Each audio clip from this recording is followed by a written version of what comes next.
No, I'm putting these on ice. My son tried to put them on yesterday. I'm like, hey, my son, you gotta take those off, man. I love you, son, but Yeah, I'm like, hey, Dad loves you, but I'll try to find you a pair.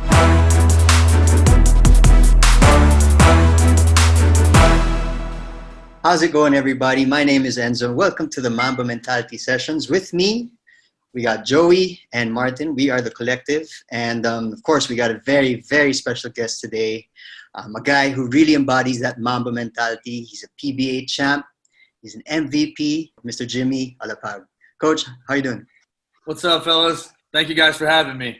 Cool. Hey, So Coach. we'll go straight to the first question. So, Coach, this is called the Mamba Mentality sessions. We just want to know, what does the Mamba mentality mean to you? When you say the Mamba mentality, I think Kobe really set the bar in terms of, everybody knows about this, crazy work ethic that he had, and I think that's just it. I think the Mamba mentality really is, doing your absolute best in whatever respective field that you're in. I mean, it could be sports, it could be anything. To try to be successful, and I think that applies. That Mamba mentality applies not just on the court, but again off the court as well. And I think that's why it resonates so much with everybody. Coach, when was your first interaction with Kobe, and what was that like? Obviously he's been in the Philippines multiple times, and really enjoyed his time here, and really connected with the Filipino culture, especially with basketball. The first time that I actually met him and had a brief chat with him was 2011. When they came during the NBA lockout. If you guys remember, all the guys from that game when they played the PBA All Stars, and then at the time I joined along with Ronadell, Dale Campo, and Kelly Williams and Aussie with the Gilas 1 at the end of the PBA season. So we actually played them on the second night. And word got back to us pretty quick that he was asking for scouting reports, about us, and right away we understood what we were getting into. It wasn't going to be any exhibition game they were coming to play. So that was the first time, and then I had a chance to talk to him after the game, and again feel very, very fortunate that in the years after during all of his visits for Nike. Had a chance to connect with him, and even most recently, his last visit, he had a chance to meet my kids. He met my son and my daughter, so that's something that's really special for me. So Jimmy, is there anything that you learned from Kobe that you applied to your own basketball career? No, absolutely. Again, I took pride in my work ethic, and a lot of it comes from his example. You heard about all the crazy workouts. The guy never missed games. He had to literally have a broken leg or something where he absolutely could not play. I think, whatever it took, he was going to be out there on the court. And I think that was just a great example, not just for guys like myself who played, but, young athletes, professional athletes all over the world that, when you mentioned Kobe Bryant and you mentioned the Mamba mentality, again, you're going to get his absolute best, and you can bet that he will be there ready to play. And again, it was just something that I know was a great example for me when I played. Okay, Coach. Obviously, he's a great example on the court, but another thing about Kobe is that he's a great example off the court. Being a great father yourself, are there any parenting lessons that you might have picked up from Kobe, just watching him with his kids? And so I think the best part about seeing Kobe make that transition into being a parent and fatherhood is just, how he was able to balance being arguably, the greatest player on the planet, but still, finding time, to spend with his daughters. And, I think that's what, was so great to see about him. And I think, for me especially, is just to see, the human side, because you have so much respect for him and what he's done on the court, all the success, but, he's still the girl dad, and he's still going to soccer games and teaching his daughter, how to play basketball. And so I think any parent can relate to, the love for your kids. And, yeah, again, he was just a great example of that as well. So, Coach, that shot against Korea, that was definitely a Mamba mentality moment for you. So, what were you thinking at exact moment? You know, when you put yourself in those moments, you know, I think we've all been on a basketball court, and you know, you kind of play that scenario in your head. You know, shot clock going down, 3, 2, 1, and then you take a shot. And you know, a lot of times, from when I used to practice that as a kid to when the guys and I would practice that at Mall of Asia leading up to the tournament, you know, it's the same routine. So it's something that I'd practiced, you know, hundreds of thousands of times. And when you're in that moment, you know, you just kind of react. You know, and it like for a brief second, once Ping set that screen and I got free, you know, you just go into your routine. And if you guys remember that shot, like I probably held my follow through longer than I ever had in my entire career. You know, just to make sure, you know, the rotation of the ball and the ball was going to the rim, and you know, I felt great when it left my hand, and you know, when it dropped, man, it was you know, again, something that you dream about. We can't talk basketball without talking sneakers, right? So, what was your first Kobe sneaker? You guys know throughout my career, like I was Kobe's all day. You know, especially when he came out with all the low cuts. I swear I was trying to get every colorway. You know, because like for me, I had this weird kind of like I didn't like wearing high cut shoes because one, I felt like it made me look shorter, and I wasn't trying to look any shorter than I already am. And I had this like quirky, funny like. I felt slower on the court, so I needed to be like in low cuts that could, you know, made me feel faster, especially as I got older. But my first Kobe, again, I've been a Kobe guy from day one, so I think it was the first Kobe's, and I wore them all the way through. Coach, do you have any memory of like your best game or your best moment wearing Kobe's? Oh man, Spain for sure. You know, I'd Nike ID'd some shoes to get sent. We were actually, if you guys remember, we were in Miami for training camp when we met Andre Blatch there. And so there's another funny story. So I got two pairs. I had the blue pair that I wore all in Spain, and I actually had a red pair, right? So the blue pair arrives in Miami when we're there at training camp, because we're there for like almost 3 weeks. So that, I mean, I had ordered them probably 5 or 6 weeks before to make sure that they would get there. For some crazy reason, I get the blue pair. I'm like, oh man, I got my Nike IDs, the Philippine colorway, great. I did not get the red pair till after the World Cup. Oh man. And it was funny because those shoes were actually like chasing me because they arrived in Miami. They arrived in Miami after we had flown to Spain. And then we got to Spain, the hotel in Miami's like, hey, we got these Nike ID Kobe's that we need to send to you.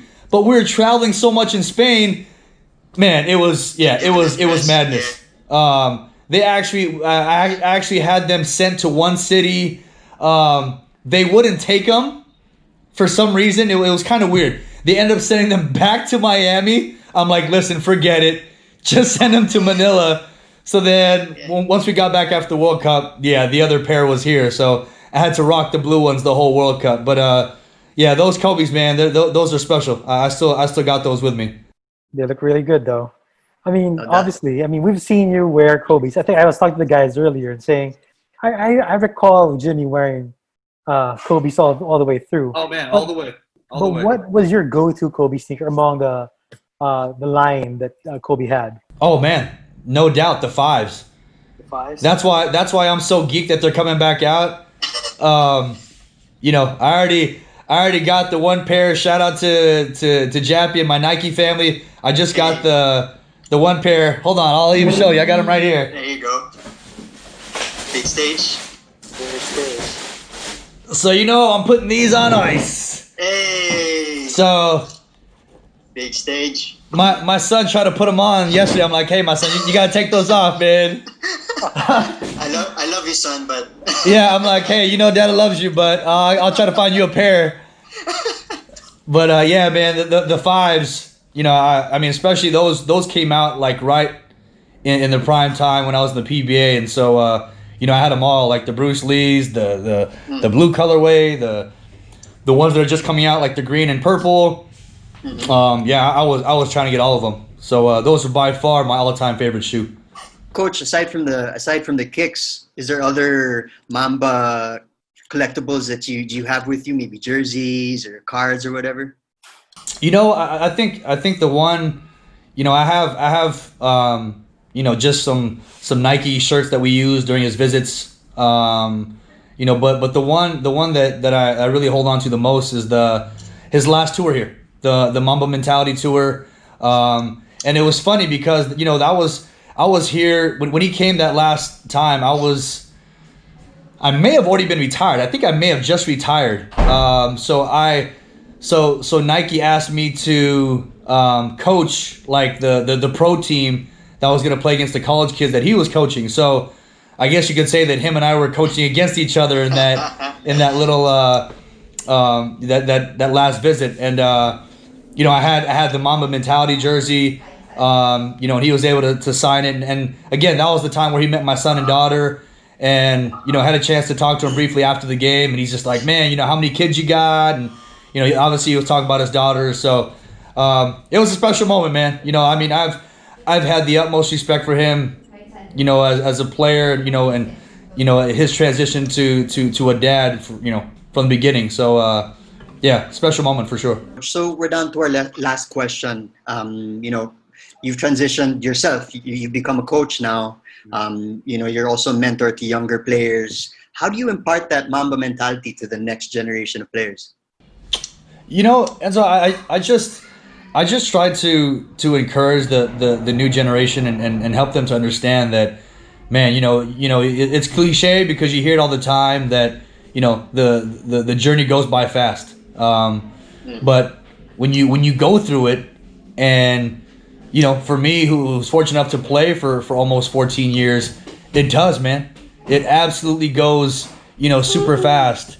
And so I just encourage the younger guys to really, you know, give your absolute best every day. You know, don't take any day for granted. You know, so that when you step on the court, you're ready to give you're ready to put your best foot forward. You know, because if you look at basketball, not just here in the Philippines, but globally, you know, it continues to grow. It continues to evolve. You know, players getting better, you know, more athletic, faster, all of that. So, you know, it's important to hold on to that Mamba mentality where, you know, you're going to work, you know, your absolute hardest so that when you get on the court, you can go out there and perform. And you know, that should carry not only to your career as an athlete, you know, your respective job, but even off the court. You know, whether you're, you know, like myself, transitioning into a coach, you know, your life as a parent, you know, whatever respective job field you're in, it all ties in. And you know, that's really what I try to encourage with the younger guys now. How do you envision this life, you know, life without Kobe, and you know, how do we leave that legacy? How do you keep that legacy moving forward? You know, Martin, I think that's a great question, because when the accident happened, I mean, it hit me hard. Again, just because, you know, we're almost the same age, you know, and when he got into the NBA, you know, I was just getting out of high school, so I mean, I followed his career all the way through. I was actually, a quick story with you guys, I was actually at his first private workout. I was working a basketball camp. I was working at a basketball camp at Cal State Dominguez in Southern California, and he was doing a workout with the guest shooting coach Dave Hopla there. I was there as one of the camp coaches. When he got traded to the Lakers for Vlade, before he had his press conference in LA, he went to Cal State Dominguez, and the guy who was running the camp said, "Hey, listen, guys, you know that young kid Kobe? He's coming in tomorrow morning at like 6 a.m. To get this workout in before he does his press conference with the Lakers. So any coaches who are interested, you know, you guys come on down to the gym and just, you know, take a seat, and he's going to be in there getting his work done." I saw the entire workout, and I'm telling you guys, watching how hard he went during these drills. And he was actually working out with this guy who played at the University of Washington, Donald Watts, a great player, played at University of Washington. They were working out.